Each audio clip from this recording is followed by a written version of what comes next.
Welcome to this week's Cablecast News program. I'm your host and editor, Diana Longry. Thank you for tuning in. Today I have with me my co-anchor, Mr. Kevin Berglund. Thank you for being here. Thanks for having me. Now today we are going to follow up on a news report that we started a couple of weeks ago. Now Mr. Berglund was at the Rush Line Advisory Committee meeting of July 25th, 2019.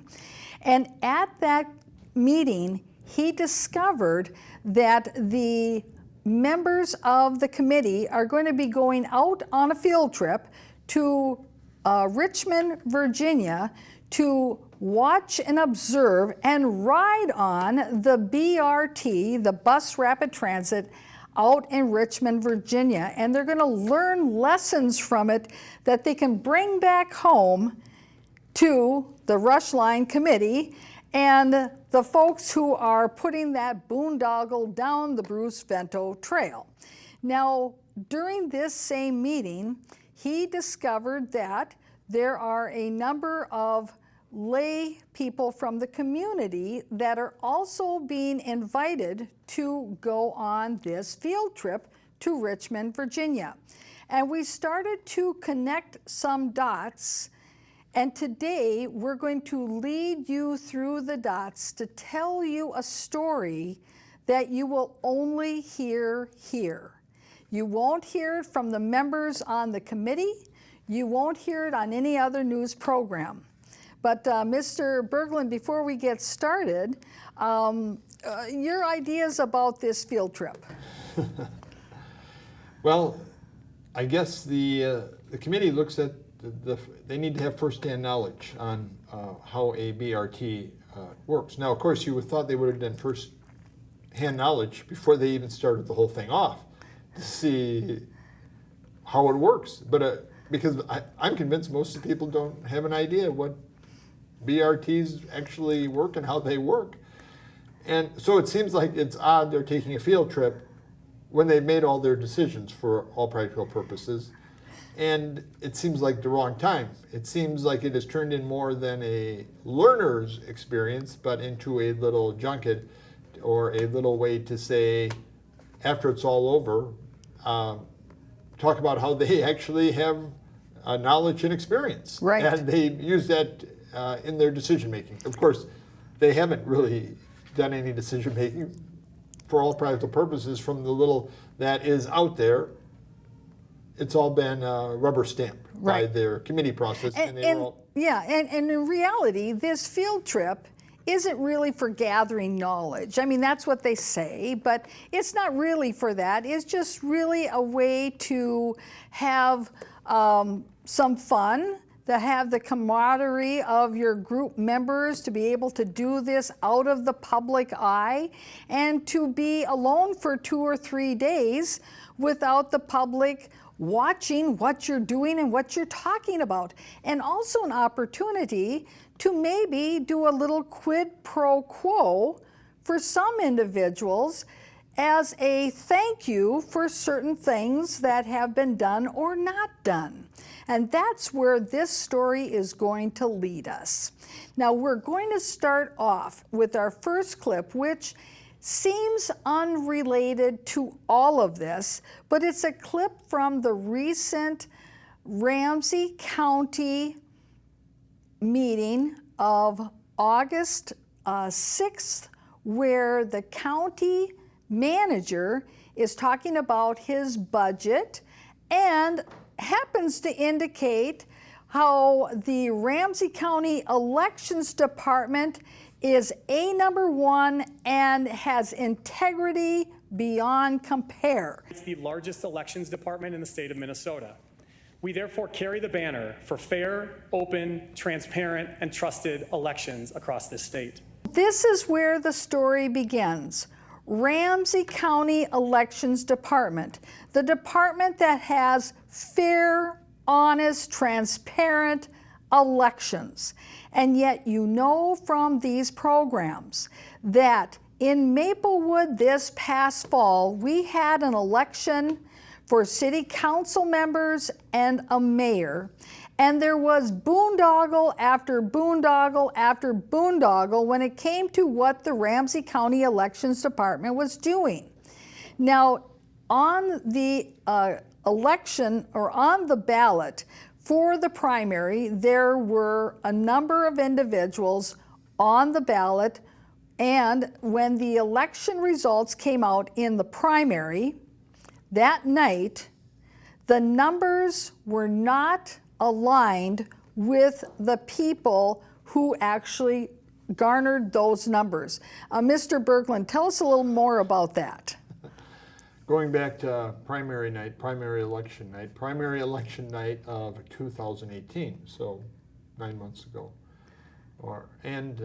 You've seen the county manager of Ramsey County say, he wasn't actually even fishing for compliments, he was just giving himself compliments. But of course, back then, they reported the election results, and the election numbers didn't match what happened in the election, apparently. And that then they put out phony election numbers, or I guess it was, I don't know, he said, he had on his card there, you read it, effective elections, and then he said, he dumped the word effective and said trusted elections. So I don't know, I think effective and trusted are different words, but everything was definitely all askewed and all mixed up. Well, certainly not trusted. Yeah, not trusted, not effective. And so the next morning when those candidates coming out of that primary woke up, they then saw that the numbers again were all different, and those were supposed to be the legitimate numbers. Now, Mr. Berglund obtained a letter from the Ramsey County Elections Department trying to explain what happened, that, well, somehow the numbers were uploaded incorrectly, and yet, is that trusted, Mr. Berglund? I don't know. Ramsey County, one thing you can be sure to say about their elections, they're certainly not on a firm footing. And to say something was uploaded incorrectly is certainly no explanation. It's just gobbledygook.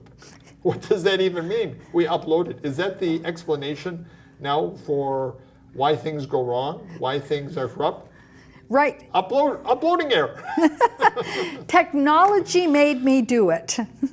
Well, next then when they had their general election night came around, and it looked like City Council member Marley Abrams, who was seeking re-election, it appeared that she lost. And that she lost to newcomer Nikki Valasencio, who had come in second and would have won a seat on the Maplewood City Council. So you see, that's the way the numbers were that night. 2 days later, Ramsey County finds 20 more ballots that were not counted, supposedly on a flash drive. Oh, technology made them do it. And so when they added in those uncounted ballots, it resulted in a tie for that city council seat in Maplewood, a tie between Nikki Valasencio and the incumbent, Marley Abrams, a tie. Then under state law, there was a coin flip to break that tie. And we covered on these news programs that Nikki Valasencio, she won that coin toss. So again, she was the victor in that election. However, Marley Abrams was not going to sit still for losing her re-election. So she then called for a recount at the taxpayer expense. Mr. Berglund, tell us what happened when they did the recount, when Ramsey County Elections did the recount. the effective Ramsey County Election Department, which they claim to be open and transparent. I don't know who it's open to or who it's transparent to, but it effectively found more ballots that kicked out the rightful winner, in my opinion, of the election, in the opinion which was occurred on election night and was right there. They kicked that person out of office and they put in Mary Abrams. So As the rightful, which they claim to be the rightful winner. And of course, apparently, it goes back to the first time you mentioned they found more ballots on the flash drive. And the question is, I didn't realize that what that even means to find ballots on the flash drive, because I thought in the open and transparent and effective Ramsey County, everything was backed up by paper ballots. Now, what happened to the paper ballots? Why didn't they find so it's at the first reading, it's suspicious right there. Right, yes, and that's correct. When they found those 20 ballots, they were saying that they were on a flash drive. I guess they must have been in another file. Who knows? And then, of course, when they did the recount, they found some paper ballots, those 7 that hadn't been counted. So you see, it's really not very transparent. So then what resulted in all of that is that you then have Councilmember Marley Abrams then being re-elected to the City Council of Maplewood.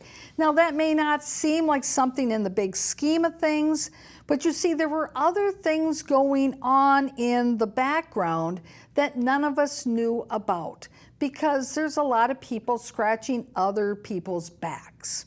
So right after the election, at the end of November, the Maplewood City Council, they decided, now that they know that Marley Abrams is back on the council, and they know that because of the result of the election, that Tu Zhang has won his seat to go to the state to be a state representative, that there will be a vacancy on that City Council of Maplewood. So what do? They decide that they're not going to hold a special election to fill that vacancy. Now, we, of course, at that time thought it was only about that one vacancy, but in reality, it was about a vacancy to come that we, the public, were not aware of. But let's take a look back in November when the council went through their discussions about, well, let's just change the ordinance and do away with a special election.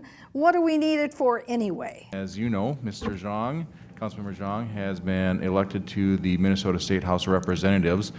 So elect Zhang will be serving his seat starting in January. So that would be creating an opening on the Maplewood City Council. Ordinance, as I mentioned, City Code has Section 2-43 that outlines a process for the Maplewood City Council to consider in filling that position. In one of the conversations that we had as staff is that I wouldn't say our current ordinance is in conflict with statute, but certainly statute creates circumstances, or excuse me, our city code creates circumstances that's not required by state law. So our current ordinance is a bit unique when it comes to cities, and this is not uncommon in municipalities or other cities where a council member like Mr. Zhang has been elected to another position, which creates an opening. So again, not uncommon, but what is uncommon is how we handle it through our current ordinance. Well, that is the Assistant City Manager of Maplewood, Mike Funk. And of course, he's talking in riddles. So if you don't understand what is going on here, you would think that he sounds authoritative, except that the state law says that you don't have to have a special election unless that vacancy is greater than 2 years. Well, except Maplewood's ordinance says you need a special election if the vacancy is going to be greater than 6 months. And this particular vacancy would be for 2 years. Now, that in my mind is a long time. And Maplewood elected officials in the past changed it to be 6 months because of problems Maplewood had in the past with having people appointed for periods of time longer than 6 months, because it really does change the paradigm of how the council operates and what kind of policies are enacted by appointed representatives who are not representatives of the people, but they're representatives of the people who appointed them. So you see, it was there for a reason. But these council members know that. They want to make sure that they got people on the council who are beholden to them, the council, and not to those people in the community. Because, well, for instance, the bus rapid transit is a big issue. And if you got a couple of people on the council that are opposed to bus rapid transit, it will change the paradigm for the Gladstone neighborhood. That if you get a couple of people on the council who are saying that maybe we should not increase the density in Gladstone from 26 units per acre to 50 units per acre, it might change the paradigm. But they don't want to change the paradigm, so let's get rid of the ordinance. Mr. Berglund. And that gentleman, Mike Funk, it certainly does seem like he has his finger in the pie. If you can follow the riddle there, or the path, it is not uncommon not to have in conflict. Wow, you know there's something that they're really spinning around and swirling, and that is, why not just spit it out directly what you're saying, instead of just to listen to that. It's just one big swirl, back and forth and back and forth. And of course, as the head of Ramsey County, the county manager said, we conduct, he didn't say that, but it was on the screen there, we conduct open, transparent, and effective elections. After listening to that, it sounds like effective actually has a word of, we get people in the office who we know are going to follow our public policy. And our public policy in Ramsey County is to dump this bus rapid transit, this boondoggle in Maplewood. So we ran an effective election. Yes, that effective election was to make sure you found some extra ballots so that Marley Abrams was on the council. Now, let's get to the next clip again from November 2018 and the repealing of the special election ordinance in Maplewood. If we were to proceed by our current ordinance, there's some costs involved, and that's outlined in the staff report. And I'm not sure if Mr. Beatty will be speaking to this as well, but maybe stealing a little bit of his thunder. But as we project as staff what a special election would cost, that's estimated to be $40,000 to $50,000. And so as of right now, that's something we do not have in our budget. As we've budgeted for 2019, that's an expenditure that's unaccounted for, and we would have to, by way of our budgeting process, find that money. Who cares about the cost of democracy? Elections, throw them to the wind. You know what? Why don't we just appoint everybody who's making the decisions? Then we wouldn't have to have elections, and think of all the money we could save. And imagine that. And it isn't in our Maplewood budget because, as we've been covering on these news programs over the past few months, there's been all kinds of financial boondoggles going on with Maplewood's finances that are just coming to light, including massive debt to the state of Minnesota that they had to repay back in order to get their funding for some of their road projects to be released to the city of Maplewood. So imagine that. No wonder they had to, let's pull out the old "we can't afford it" card. First and foremost, an election costs money. Now, of course, the election costs money. Why? Because you have paid election judges.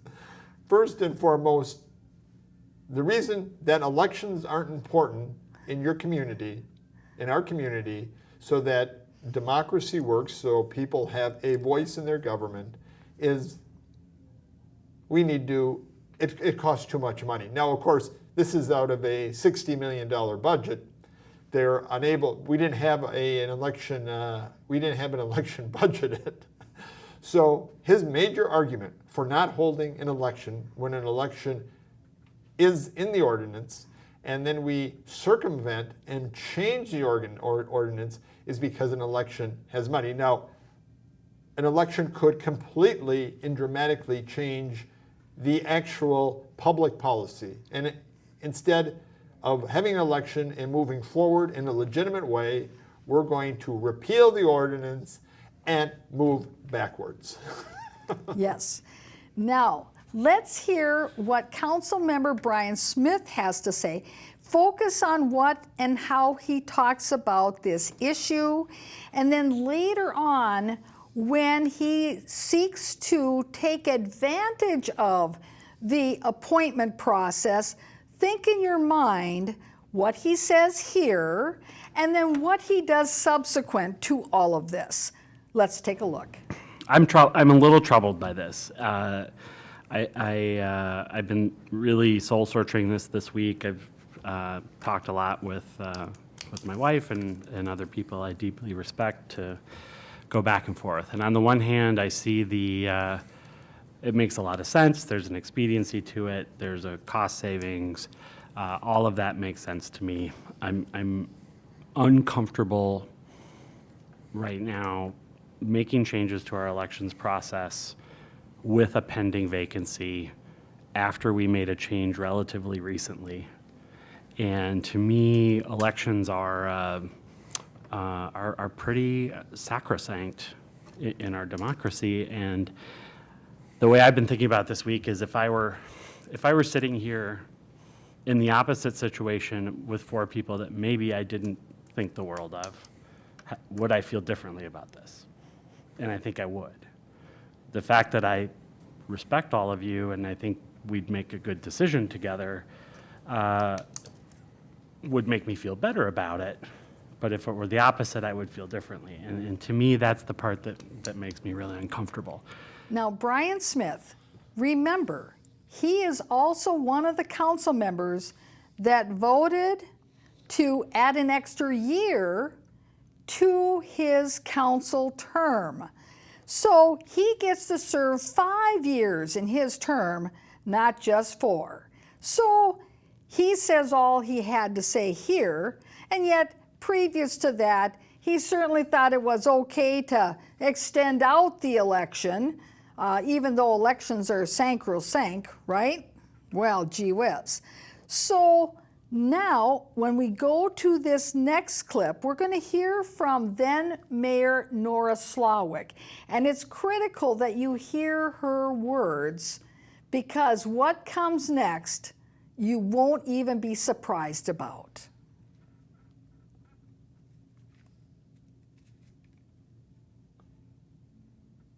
It takes 3 votes, and for me, as I've been mayor for 5 years and been to, I belong to the Minnesota Mayors, which is all the mayors in Minnesota through the League of Minnesota Cities, and we attend a lot of meetings, and we've always heard that that's the policy, the one we're now changing to, right? More than 2 years, less than 2 years. And it's always been pretty clear, as well as the regional mayors. I actually didn't realize we had something different than that. So to me, I see it as making it a change to be consistent with other cities, and also what I think will work, for our city at this point. So I think it would be a good change for us and put us in a good place because you never know when there's going to be vacancies and those kinds of things. So it would just keep us consistent for the future. This will keep us consistent with the future. Now, she didn't know that Maplewood had this on its books. That's because she was scheming in the back room the whole entire time. And when she found out that this was on the books, this put a fly in the ointment, because she says, well, you just never know when you might need to have something, be able to do an appointment because you've got a vacancy. Well, at this point, at the end of November in 2018, the public wasn't privy to the fact that since Governor Walz became the governor, that he actually had Nora Slawick slated to be the head of the Metropolitan Council, and that she was leaving Maplewood as mayor even though she won her re-election. So she knew that she was going to be creating another vacancy. You just never know, and for consistency of the future, we need to have this. You heard the words there. And of course, this is after they know that they have now gotten Marley Abrams back on the council. So who do you think that they have already appointed and anointed in the back room to be the new appointed mayor? And this is why this has all got to fall into place. Mr. Berglund. Elections are, one reason, explanation she didn't give is elections are sacrosanct.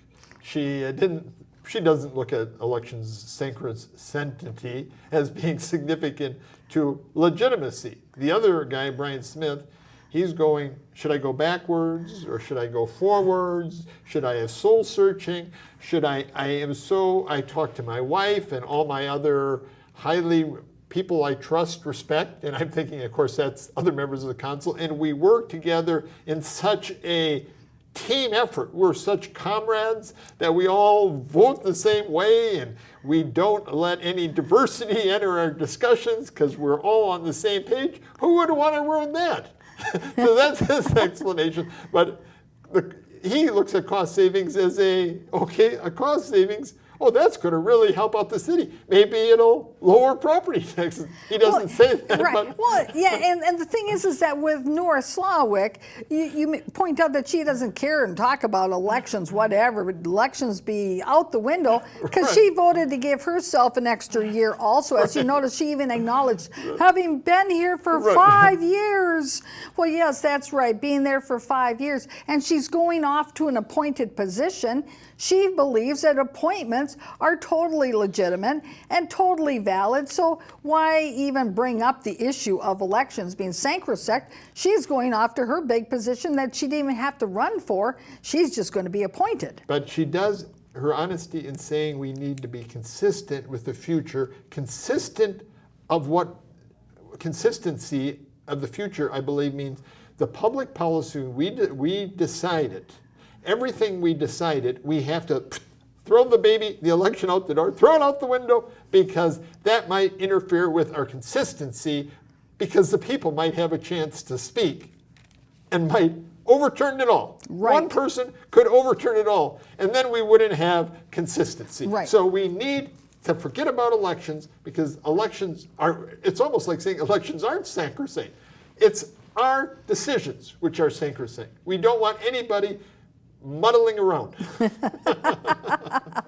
Okay, so they repeal the ordinance. Now they have a council meeting a little later on where they go, oh my gosh, guess what? We're so lucky. Nora Slawick got appointed to the Met Council. How lucky we are. This is such a great opportunity for us. Well, let's hear that clip from Marley Abrams, because you know what? She just knows what's coming up next.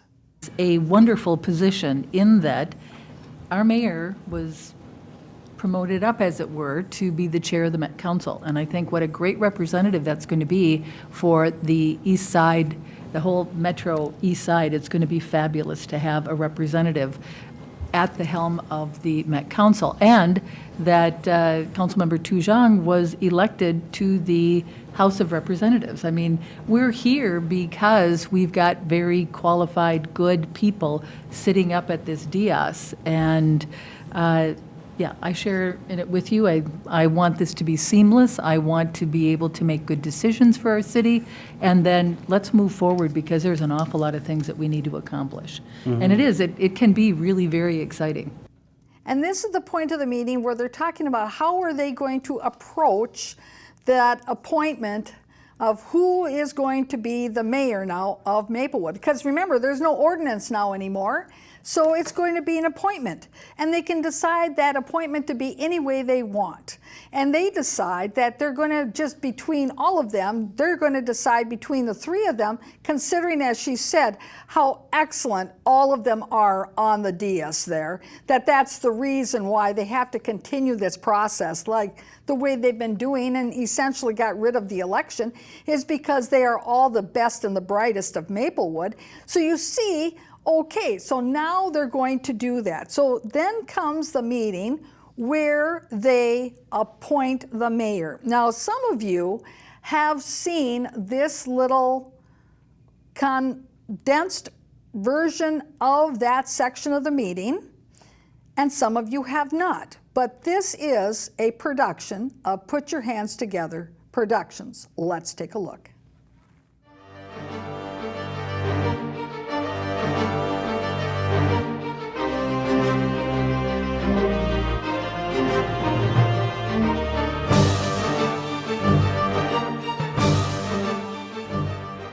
I believe we will move on to the mayoral vacancy. So for this process, we will begin by accepting nominations from the council. We'll have a discussion, meaning each person who's interested in being mayor will give some comments, a time for question and answer, and then we'll move on to making a decision.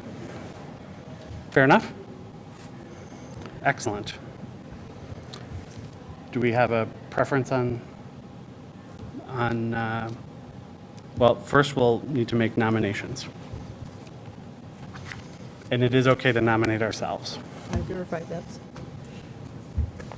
I'm going to nominate myself for the appointment of mayor. Excellent. And seconds are not needed here. And I will nominate myself for the appointment of mayor. Thanks, guys. You want to make it three of a kind? No. All right. Absolutely not. Excellent. Now I have to look at the attorney. What do we do next? Whatever you like. Well, we had 2 nominations, so, and I'm not the chair here, so how do we handle this, sir? Yeah, so we, Why don't we ask Do you Mr. have- Beatty? Well, I think unless there's more discussion, it's time to vote. now the question is how we want to handle voting.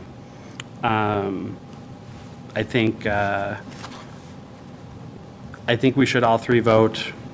If you are statutorily precluded for voting from yourself, you may want to consider another vote. So if we vote for each other, that cancels it out. Right, The only Is issue. right, it is. it Yeah. is. Let's do it this way. Let's go this way. If Mary Lee abstains, I'll abstain. If Mary Lee votes for me, I'll vote for Mary Lee. Okay, Brian, I'll vote for you. Mary Lee, I'd be happy to vote for you. Okay. Kathleen? it's gonna, You know, why do I sit with these people? Can anybody tell me? I vote for Mary Lee. Excellent. Okay. Thank you, Kathy. And we are not elected to make easy decisions. So, Well, you think I'd know that by now, wouldn't you? yeah. Congratulations, Mary Lee.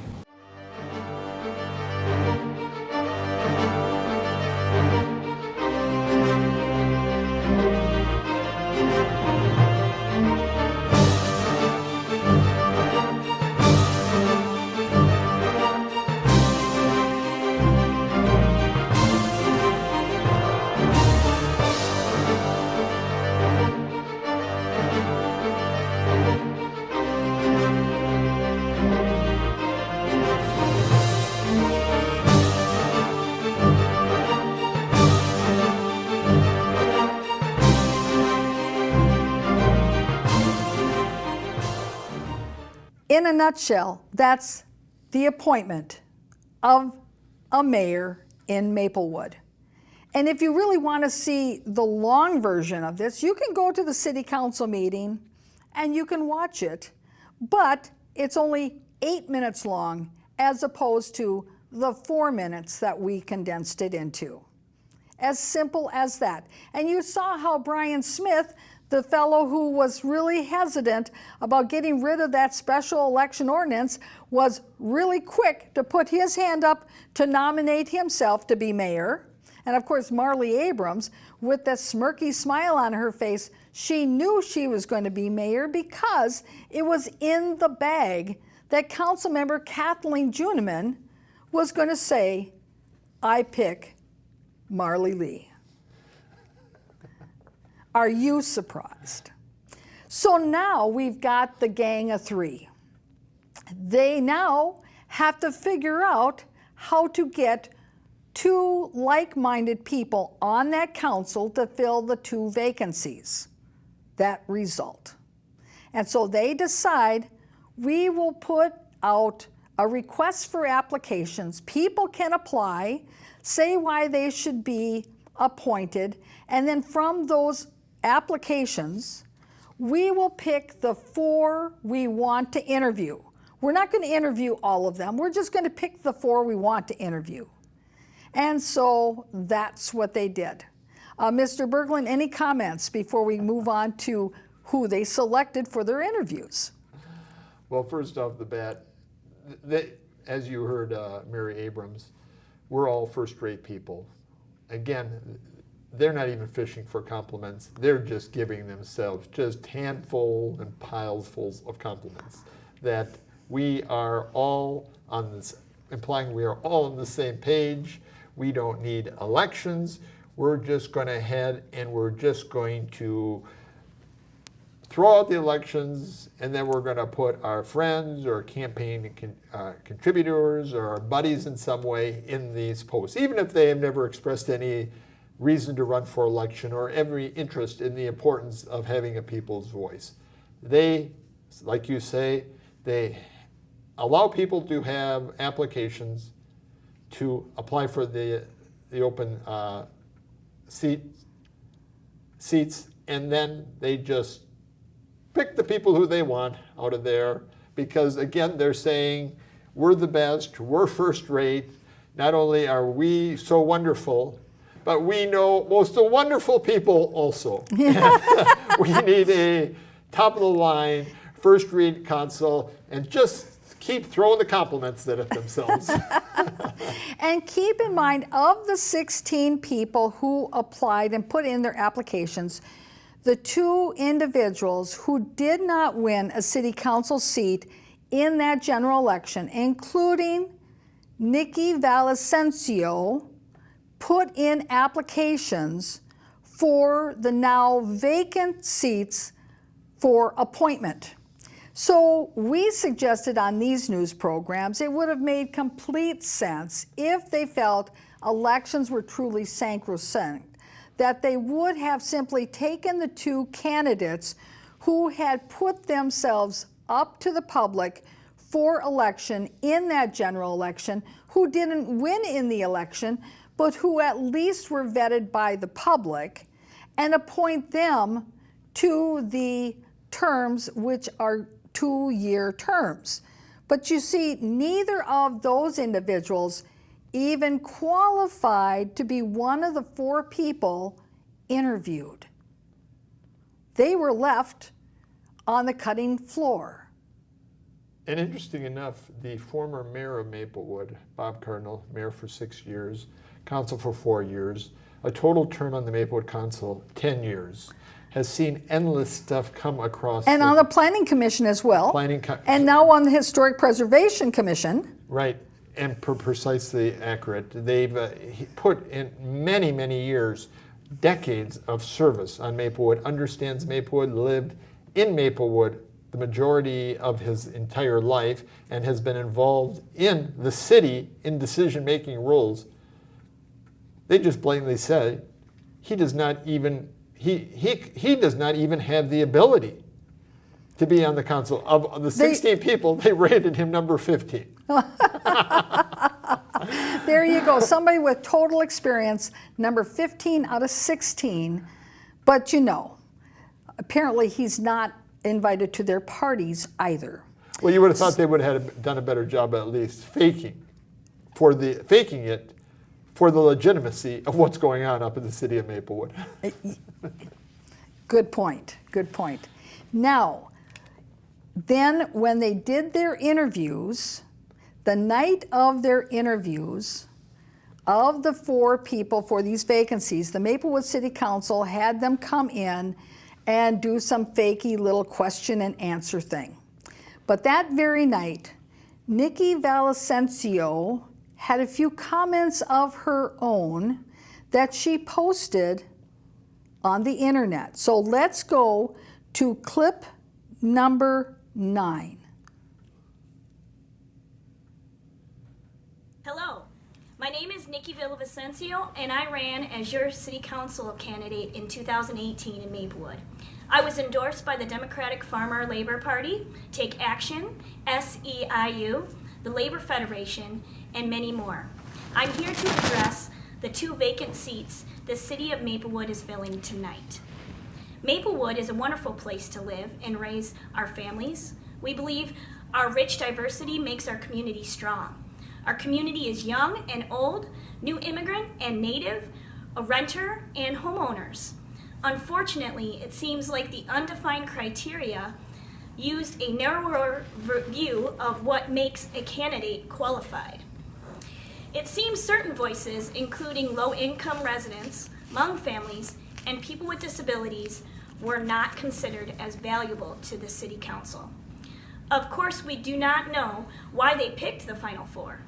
The public had not seen an explanation, nor the criteria for their selection. Where is the transparency?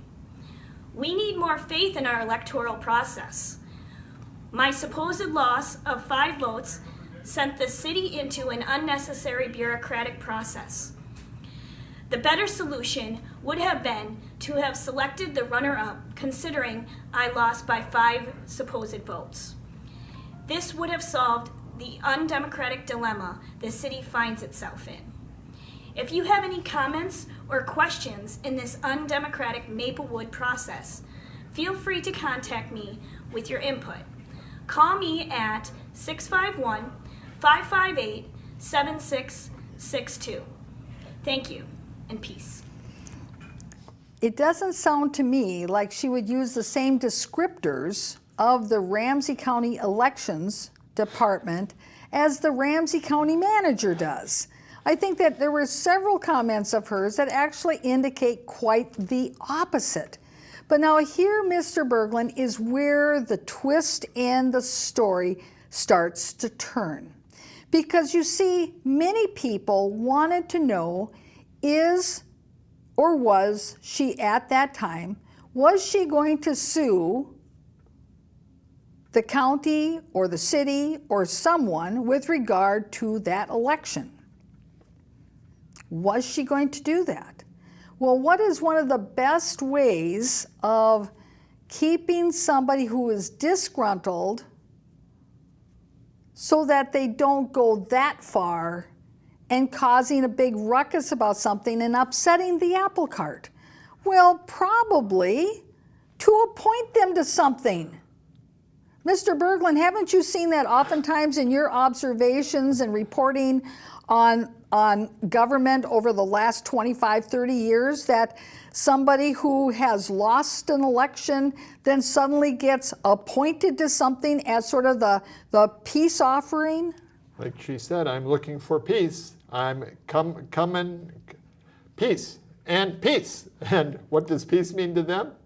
Well, what price? What is the favor we need to do to zip the lips, close the mouth? I'm ready, as you can see, she's ready with her guns blazing to take them on, but she's also putting out at the very end, let's have peace. And I think, of course, they watched this video and they're thinking, what do we need to do to have peace? Because she is steaming forward. Right, exactly. And they also are very familiar with her husband, who is a community activist and is more vocal than she. Oh, and so they blazing know, fire. So they know that as well.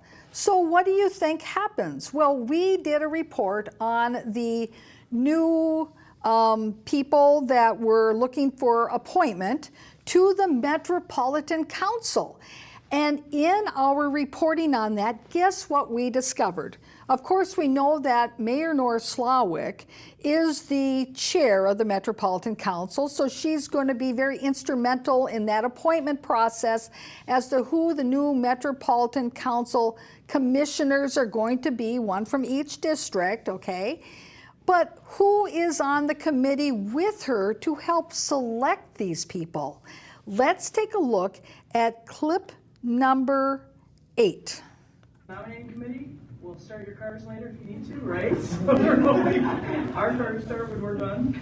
And appreciate everybody's time and efforts. We know we're having 4 separate meetings, so we're grateful for your time. And I want to turn it over to our nominating committee chair, Mayor Janet Williams from Savage. Thank you. Welcome. And I'd like to go around and introduce the members of the panel. So, My name's Dave Bartholomew. I'm the mayor of Circle Pines.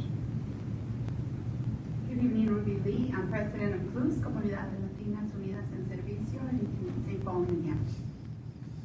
Good evening. My name is Andrea Jenkins. I'm vice president of the Minneapolis City Council. Morris Slawick, chair of the Met Council, and also I'm ex officio. right, and I'm Janet Williams, the mayor of Savage. I'm Hua Hoffman, executive director of the Citizens League and an ex officio member of this committee. Nikki Villavicencio, disability rights advocate, and I live in Maplewood, Minnesota. Good evening, I'm John Choi. I'm the Ramsey County Attorney. Warm welcome, right? Mayor George Somerville, City of Denver Grove Heights. Lisa White, Washington County Commissioner, District 5. So you don't see those committee members on the far right side, but you could hear Nikki Villavicencio clearly identifying herself as being from Maplewood and as sitting on that committee, the committee that is doing the interviews of selecting the nominees to give to the governor for appointment to the Metropolitan Council. And I do want to flag down that video. That video is the video of the government, of the Metropolitan Council. The entity that claims they know how to run systems, sewer systems, bus systems, and yet, look at the video they're running. You would think that if a government institution prides itself on how to run things, and then they send out this, you have to be suspicious whether the people really know how to run anything. Right. And in our next clip now, we're going to fast forward now to that Rushline Advisory Policy Committee meeting that we were at and that we taped that was held on July 25th, 2019. And you're going to be hearing Sue Vento, who is the person who was appointed to the Metropolitan Council to be the representative for the Maplewood area. Now keep in mind, she went through that process where we just saw in that past clip. That was the committee that, looked at the interviews and heard the interviews and put in their recommendations.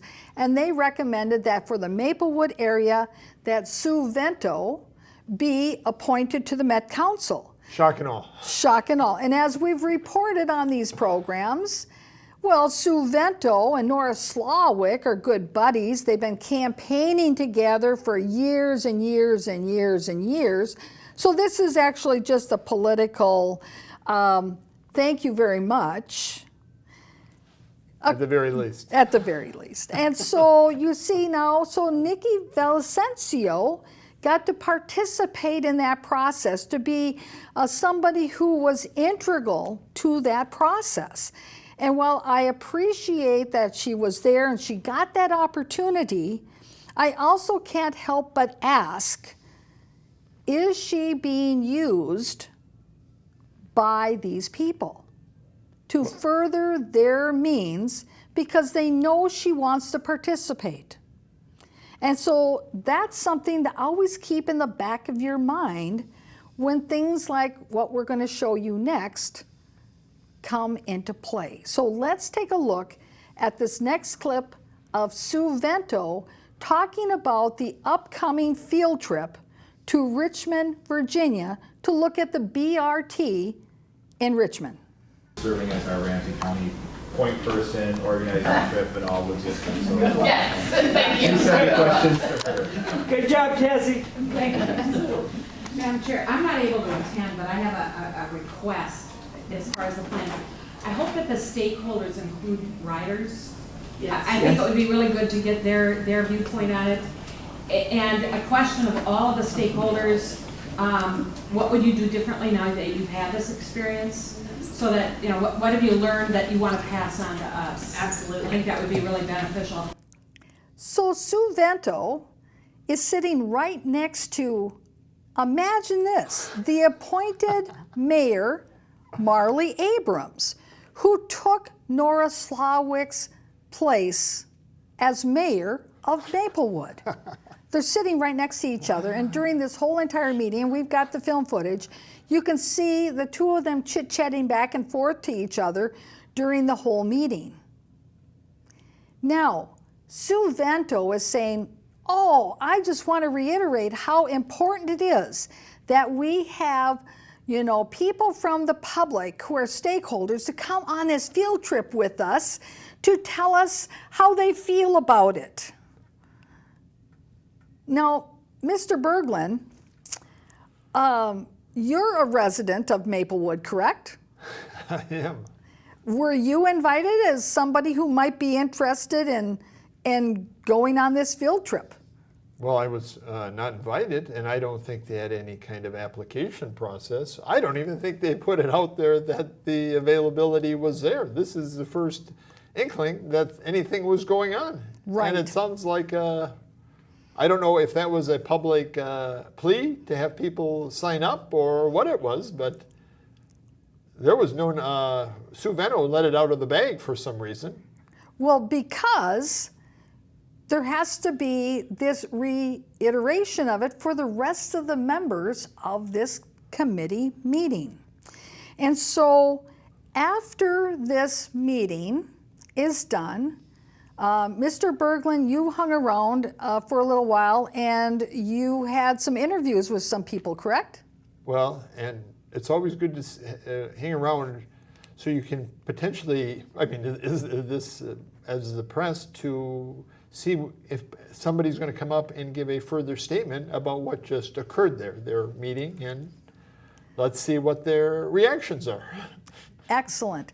And in doing so, he actually found one of the residents of Maplewood, one of those stakeholders, who's going to be going on the BRT field trip to Richmond, Virginia. Let's take a look. Daryl, how you doing? Hey, how are you doing? Good, good. Hey, are you going to go out there to Virginia with them? I am. Good. I'm one of the riders. Good. Speak about when they say they want more riders involved. Yeah, well, because, you know, most of the people on these boards are all millionaires. Vicki Reinhardt, she's a public. Are you a millionaire?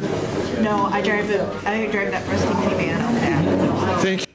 So we found one of the people who's not a member of the committee, a stakeholder from the community who is going to go on that BRT field trip, Daryl.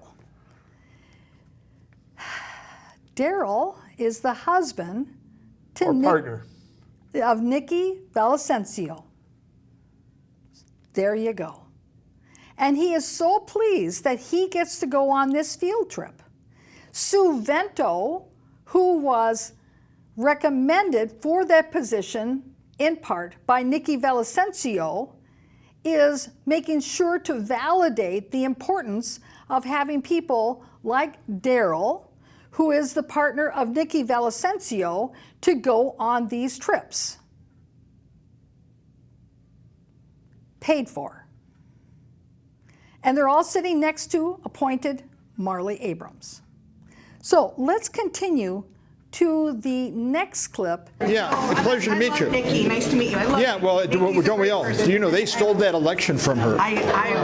Ramsey County. Maplewood, I was like, I had my parents go support her. Absolutely. Go for her. And you know, she won that election, and it took him 3 times with the help of corrupt Ramsey County. That was so frustrating. Yes. It was very frustrating. We'll be back. Yes, good. And you. Count me in. That's all I can say. Right. I'm in. I'll get my parents. Well, the problem is, you know, to win against if the county acts corruptly like they did in that last election, then good luck. Well, I mean, yeah, but you know, I think it's a good county. You know, I do admit the process is a little strange, but I'm glad she's back. Continue fighting because I'm gonna. Yeah. Daryl doesn't object to the statement about Nikki Villavicencio having the election taken away from her. Let's look at the next clip as they discuss the issue of criteria for appointment. And you know, they appointed 2 people. They could have appointed her. Instead, they appointed people who have never been involved in an election. They appointed Sylvia Neblet, and William Knudsen. And they ranked her as one of the last persons to appoint. That's the mayor there, Mary Abrams. I mean, they could have just given her the seat because she won the election legitimately anyway. And then she would have ran again in 2020. Like, it's really. The only, yeah. So what I do is I actually work with government sometimes. That's my day job, and so it's really important to talk about what criteria people use to make those decisions, right? Because if you, there was no transparency. Yeah, and I think that, we don't know what the criteria was. They wouldn't tell us. I've been doing with the state, with the counties, to really push for transparency, and it's actually gotten better off for everybody because of the work that I've been doing. Well, thank you for doing that because. But keep, transparency. And of course, Daryl is saying, well, you know, she's going to run again. And then we hear about how Daryl wanted to have a lawsuit, but Nikki did not. And I'm an old Ventura appointee.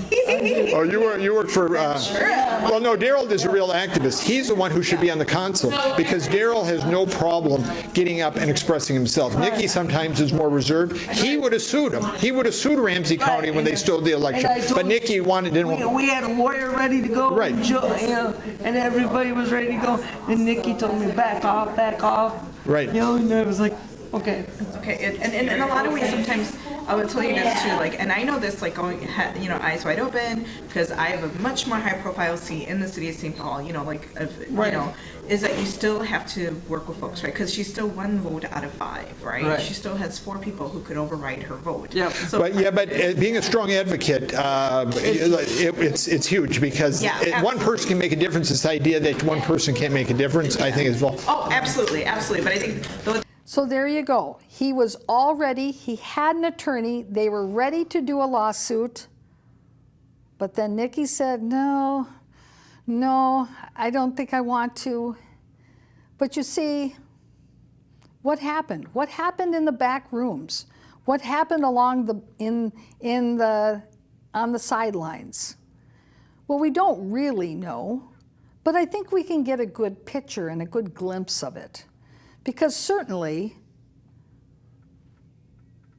we have the video and we have the way to link and connect the dots we have. Mr. Berglund, any last thoughts you have before we conclude our program? Maplewood government is fit for a king, and I think they run it as if it's a kingdom. It's not, it's the prince that is in charge and not the people. Yes, and so you see all these programs that are fictional programs on TV about how they're making all these backroom deals and this person gets appointed and there's a power move and this and that and the other thing. Well, you know, that happens in real life. Happens right here in Maplewood. Happens right here in the Rush Line Advisory Committee, right here in the Maplewood elections, right here in the Ramsey County Department of Elections. So it's always important to connect those dots because you're not quite sure where they're going to lead you. So thank you, Mr. Berglund, for being here. Thanks for having me. And viewers, thank you for tuning in this week. We'll be back next week with more news. Thank you.